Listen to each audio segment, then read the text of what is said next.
चारों ओर शांति ही शांति है।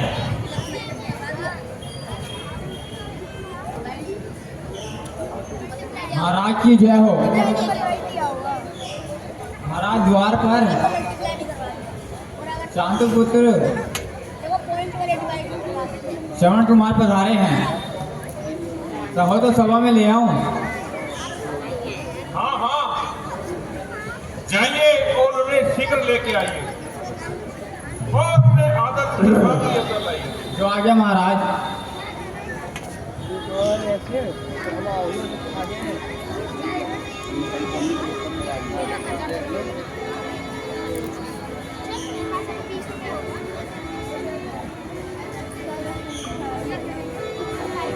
अभी तो आया है। प्रणाम महाराज। प्रणाम गुरुदेव। यशस्वी हो। धन्य है वो माता पिता जिन्होंने श्रवण जैसा पुत्र रतन पाया।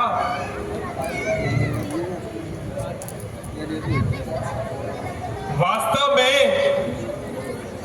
मुझे शांतनु के कुल में जन्म लेकर सूर्य के समान ये यश श्रवण कुमार ने ही बनाया है।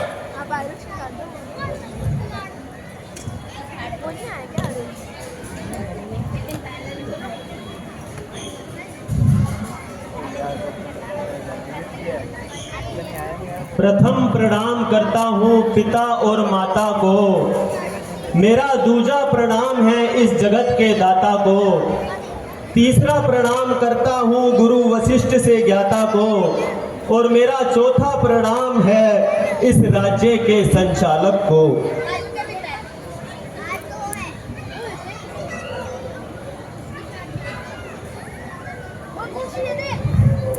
यही सेवा भाव संसार का धर्म ज्ञान होगा तुमसे विश्व की संतान को। तुमने उज्जवल कर दिया भारत वर्ष की शान को। गुरुदेव, यह तो सब आपकी कृपा का फल है, वरना मैं इस सम्मान के योग्य कहाँ हूँ जो आप इतना सम्मान मुझे दे रहे हैं। गुरुदेव, मैंने अपने माता पिता के लिए किया ही क्या है। अगर संतान चाहे भी तो अपने माता पिता का ऋण नहीं चुका सकती। गुरुदेव, मैं भी उनके ऋण से उऋण नहीं हो सकता, और मैं उनके ऋण के बोझ तले दबा जा रहा हूं। यदि न्याय की दृष्टि से देखा जाए तो श्रवण जैसा पुत्र आज इस संसार में कहीं भी नहीं दिखता। माता पिता की सेवा कर अचल पथ पा रहा श्रवण प्रथम धर्म संतान का है। ये हमें बतला रहा श्रवण। महाराज, यह तो आपका अनुग्रह है।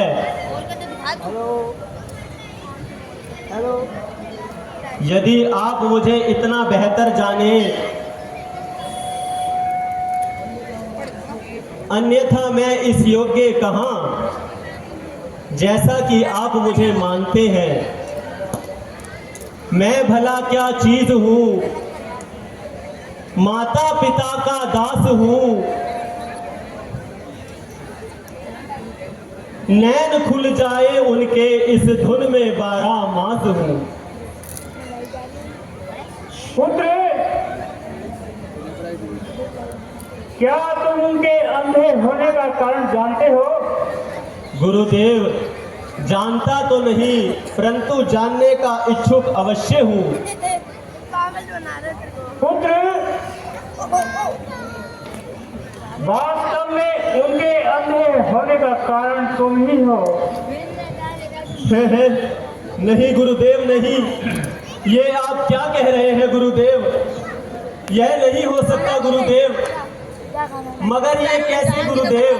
कौन कौन है? भला अपने माता पिता के नेत्रहीन होने का कारण मैं कैसे हो सकता हूँ गुरुदेव? पुत्र, जब उनकी तीसरी अवस्था आई तो फिर भी उन्होंने संतान नहीं पाई। तब उन्होंने तमाम देवताओं की भक्ति की और तो फिर भी उन्होंने संतान नहीं पाई। तब उन्होंने भीषण तपस्या की, अखंड समाधि लगाकर तब मौन व्रत धारण किया। तब प्रभु ने प्रसन्न होकर उन्हें वो वर दिया। वह क्या गुरुदेव? यही कि तुम संतान तो पाओगे, किंतु संतान पाते ही नेत्रहीन हो जाओगे। यह तुम्हारे माता पिता ने स्वीकार कर लिया। आप धन्य हैं, आप धन्य हैं गुरुदेव। आपने ऐसा बताकर निराशा के वृक्ष में आशा का पुष्प खिला दिया। मैं अपने माता पिता का ऋण कैसे चुकाऊंगा गुरुदेव? पुत्र, तुम ज्योति तीनों की केवल ज्योति नहीं हो। तुम्हारे जैसा पुत्र पाकर वो हर प्रकार से तृप्त है। फिर तुम किस बात की बेचैनी कर रहे हो? प्रकाश तुम ही हो नैनों के, तुम नैनों के तारे हो। पर दीनहीन मात पिता के केवल तुम ही एक सहारे हो। सत्य है गुरुदेव। यदि आपका हाथ मेरे सर पे है तो ऐसा हो जाना कौन सी बड़ी बात है। आज आपने यह रहस्य प्रकट करके निराशा के वृक्ष पे आशा का पुष्प खिला दिया। गुरुदेव, गुरुदेव, मैं आपके कर्तव्य का पालन करूंगा। प्रभु, मेरे लिए माता पिता इतना कष्ट पाते हैं, मुझ पर धिक्कार है कि वो अपने जीवन को ऐसे कष्ट में बिताते हैं। गुरुदेव, गुरुदेव, मेरी चिंता मिटा दीजिए, मिटा दीजिए, मिटा दीजिए। जरा उनकी औषधि का उपाय बता दीजिए, बता दीजिए। अच्छा पुत्र सुनो, एक उपाय है कि तुम सेवन कष्ट पाकर उन्हें 68 तीर्थों की यात्रा करवाओ। उन सभी तीर्थों का जल उनके नेत्रों से बंधा हुआ है।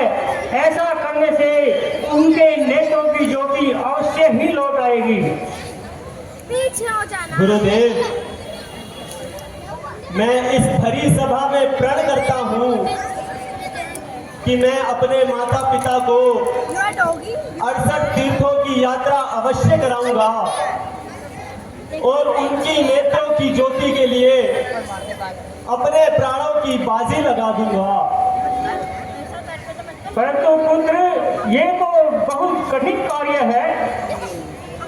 गुरुदेव, आपके इस चिंता को मैं स्वीकार करता हूँ। मैं उपकार मानता हूँ आपका। यद्यपि मैं भली प्रकार से जानता हूँ कि यह एक अत्यंत कठिन कार्य है, परंतु बना कावड़ बिठा उनको मैं कांधे पर ले जाऊंगा। कराऊं यात्रा उनको या अपनी जान गंवाऊंगा। प्रतिज्ञा कर चुका हूं मैं पूरी कर दिखाऊंगा। दो आशीर्वाद मुझे गुरुदेव, मैं जाऊंगा, मैं जाऊंगा।